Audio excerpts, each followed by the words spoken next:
Hey guys, Annie here. I hope you are well. I thought I would kind of go over opening of a model, show you what kind of thing you can expect, discuss a bit more about the sprue, let you see me actually taking bits apart and effectively building one. Obviously the model will be specific to you. You'll have gone through the motions of deciding which one you want to start with. Probably something a bit easier and cheaper than this, but at the end of the day, it's your hobby, you do what you like. You'll soon learn Warhammer is a very vast universe. Warhammer 40k, so the 40,000 universe is normally the one that I'm involved in. I saw this model and I just can't wait to build it, see how he looks and get him painted. So this comes in a cellophane wrapper, but I've already taken the cellophane off. Sorry, couldn't wait. But I haven't actually opened this box yet, so what you are seeing is me opening it for the first time. Here we go. So cool.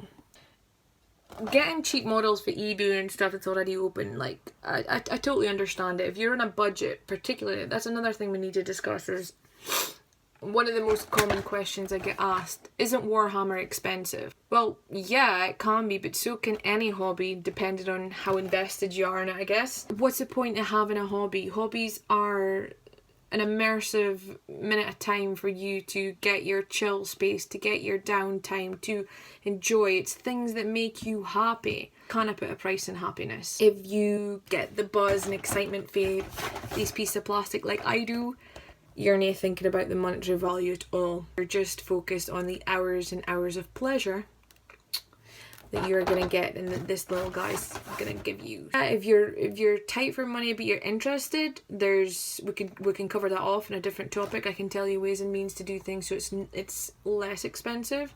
Ultimately, it's gonna be as expensive as you want to make it. So yeah, let's crack it open. One of my favourite things about these is, yeah, the box art. I mean, look at that design, look at the colours and that. And then just as a teaser to show you how you can mix up and do variations, boom, on the back, they've got all these other wonderful, decisions. How am I going to choose? So you open your box, smell inside if you like. Boom! Put the box to the side because you will need that later for your inspiration for painting. So what you're looking for is your instructions. As you can see here, actually, it gives you the option of using your model for Age of Sigmar themed playing or Warhammer 40k. Most of my models, like I said, are for 40k, so I'd probably be inclined to build my model this, but it's your hobby, you can do what you like. It still confuses me. I'm still new, hashtag newbie, hashtag noob. But yeah, so you get your instruction leaflet, which is very important because it will guide you on how to build your model. And this, my friends, these are called sprues. Sprues are basically the flat packed version of where all the tiny little pieces of your model are attached. On here it will contain everything you need to build the version you want, plus the extra pieces of the one that you don't end up building. The great thing about buying models like this and having the spares is you eventually build up a lot of spare parts and you can use these to build and customize your own designs. So much fun. I was really nervous to deviate, but once you get a taste for doing something different, it's amazing. Some of the combinations people do in the hobby are fantastic. I'll hate to show you some of the great conversions that I've come across as well. And last but not least, you have the base. So this is effectively where your finished built model will be glued onto. As this is a large model, you'll see it's a larger sized base. Most bases are much smaller. A standard size model base will be smaller than a larger scale model, naturally. Base sizes usually determine their status in the gameplay as well, I believe. The smaller the base, the more they're just like lower end points wise in that, I believe. The bigger the base, the more powerful or more points they are in the game, I believe. Didn't I quote my not? We'll need to find out. So if you have any questions you want to ask, please feel free to leave at the bottom of this video any comments, questions, any feedback. I'm always learning, I'm always open to learning new things. We're in this together, we're exploring together. Anything else you want me to cover off or find off, I can do that for the next time we chat. Building your model. Like I said, I'm going to follow the instructions for 40k, but you can choose either or. Inside your instruction manual, as you can see here, it tells you to follow steps 1 to 2 for this version, steps 3 to 5 for this version. So you make sure that you're corresponding with the correct part. So I'm skipping right to section 3, because this is the 40k version of the Daemon Prince that I'm going to be building. Here's your prop up, your instructions, and you start your build. So it can be nerve-wracking cutting these off the first time. I remember I was a wee bit like, ooh, what if I cut the wrong bit? As much as you have the instructions for what your part should look like, the actual sprue, they are usually numbered or lettered to guide you which one to cut off. Not always. So this is a good example. These sprues are not numbered and lettered. So I have no way of knowing which part correlates with which part without just studying them next to the picture and thinking that it looks like the part. That makes it a bit more challenging, which again is things like that you have to look out for when you're new to the hobby. It can be a bit like, am I doing this right? Sure, with my limited experience I'll be able to suss out what I'm doing here. So cutting your pieces off your sprue. I want to show you this as best as I can. I'm just going to cut this off. It's not in order. I try to keep it in order. I try to cut off the sprue in order of how it's built in the instruction manual. Again, everybody can do this differently.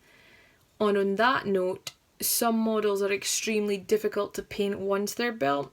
So some people actually like to paint before they build. Again, that's entirely up to you. I'm not really at that level for some of these. I prefer to see the finished article before I decide what I'm doing paint scheme wise.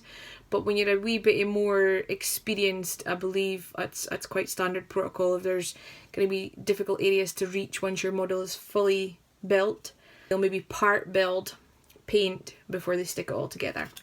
Because instructions in building is not my forte, I just like to crack on by following the instructions, do as I'm told like a good little girl, and then paint largely. I don't mind a challenge with painting. I enjoy painting so much. So as you can see, the actual main pieces, pretty obvious, that's a wing, and there's these tiny bits of plastic that are holding it currently in place. When you are snipping these off, be careful that you're not snipping the actual model part. I know that seems really basic, but trust me, some of these models are so detailed and so have different connection fitting bits that you'd be surprised how easy you could accidentally cut the wrong mold line. So be as neat as you can. Even if there's a little extra piece left on, don't panic. You can use your other tools to cut that off later. Snip, snip, snip, snip, snip, snip. Boom! Here's the first piece off. So as you can see, we have a wing. Okay? But if you look super closely at the edge of these, there are tiny parts from where I've snipped that are not smooth or have been left on.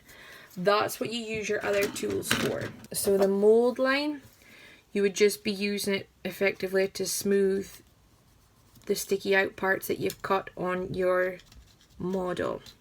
It's easy enough to do, but be delicate again, because obviously this is your main model piece now. So you want to be careful, you want to take your time, you want to leave smooth finishes so that when you paint you're not seeing any of that bits of where it was attached on the sprue. That you maybe don't want to use the mold line for, you want a smoother transition, that's where your file comes in really handy.